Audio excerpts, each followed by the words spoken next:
Également, la plupart des humains ont été programmés par contrôle mental incessant à rejeter ces sujets en faisant des amalgames installés volontairement dans leurs esprits via différents moyens. Par exemple, via les médias, les films, documentaires visant à discréditer ces sujets, via la diffamation de certains enseignants spirituels, via des associations exagérées de tous ces sujets, homo, gourous ou sectes, pour tenir un maximum de personnes éloignées de ces informations. La plupart des humains n'ayant pas de discernement vibratoire et étant incapables de percevoir la vérité du mensonge, le bien du mal, les forces positives des forces négatives, sont en permanence utilisés et manipulés dans le but de manifester les désirs de diverses entités, individus et organisations ayant des agendas de contrôle, de domination et de destruction.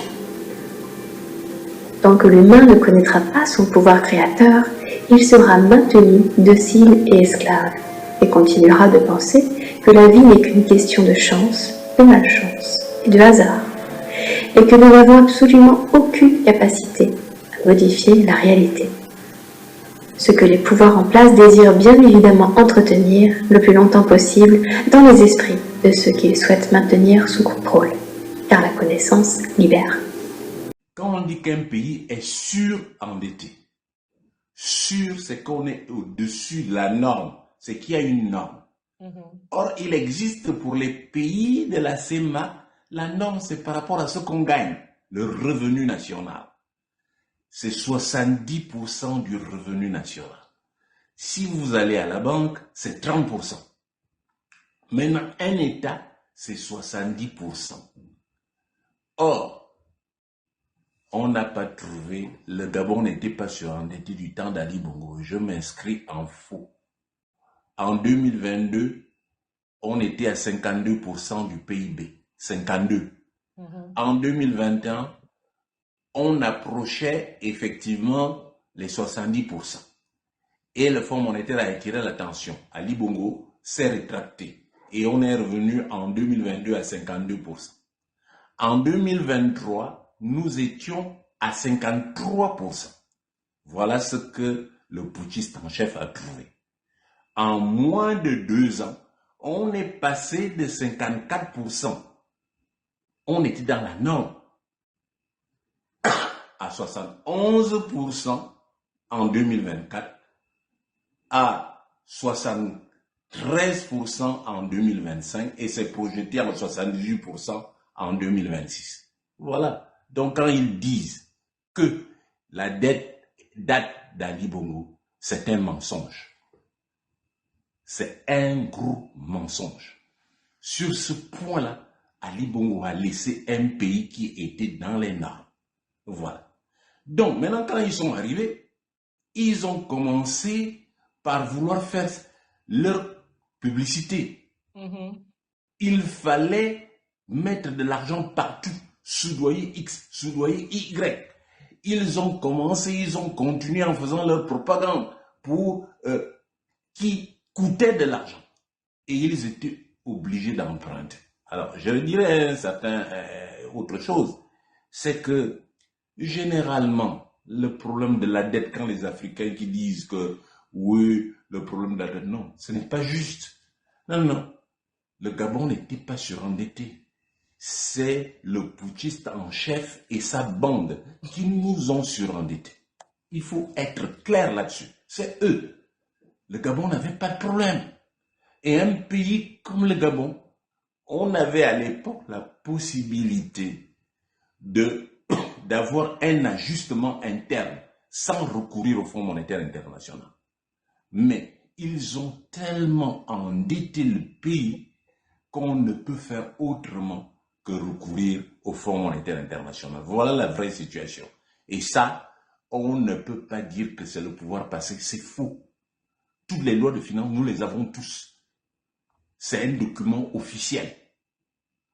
Donc, ce qu'ils disent n'est pas en accord avec les données chiffrées. Mais c'est quand même étrange parce que même quand Ali Bongo était là, c'est pas la publicité qu'il avait. Ça veut dire qu'en fait c'était de la manipulation parce que à l'époque d'Ali Bongo, le discours qu'on tient aujourd'hui est celui qu'on tenait déjà, que le Gabon était surendetté, que Ali Bongo avait extrêmement volé de l'argent, que Sylvia et Noureddine avaient extrêmement endetté l'État gabonais, qu'aujourd'hui on nous dise qu'en réalité non, c'est pas vrai, c'est les putschistes qui sont venus surendetter l'État, c'est quand même fort de café. Je vais vous donner quelques éléments. Noureddine et Sylvia n'ont pas la possibilité d'endetter l'État. Quel poste ils occupent? Lorsqu'on signe un accord de confirmation, ça commence par une lettre d'intention. Et la lettre d'intention n'est signée que par deux personnes, soit par le président de la République, soit par le Premier ministre. Sylvia Bongo était Premier ministre. Noureddine Bongo était Premier ministre. Il faut quand même que quand nous disons les choses qui sont justes. Ce n'est pas juste. Ils ont été coupables de certaines choses, c'est vrai. Mais c'est des déviances et des modes de gestion de notre pays. Là, je vais mettre les pieds dans le plat. Est-ce normal que le trésor public soit délocalisé à BGFI? C'est tout à fait normal. Le trésor public, l'argent public est délocalisé à BGFI. Est-ce que c'est normal? Alors, à partir de ce moment-là, les comptes publics deviennent des comptes privés. L'État a sa banque, c'est le trésor public. Alors, donc, il ne faut pas que les gens disent, non, dire que c'était ça, que nous étions surendettés, c'est faux. Lorsque je suis passé à un candidat, un projet, je l'ai défendu. Ça existe dans le net, on peut le retrouver. J'ai dit que le Gabon n'avait pas un problème d'endettement. Je suis désolé. Je suis désolé. L'endettement là, le surendettement, c'est les putschistes qui les ont amenés. Et là, ça ne souffre d'aucune ambiguïté. C'est eux qui ont endetté le pays.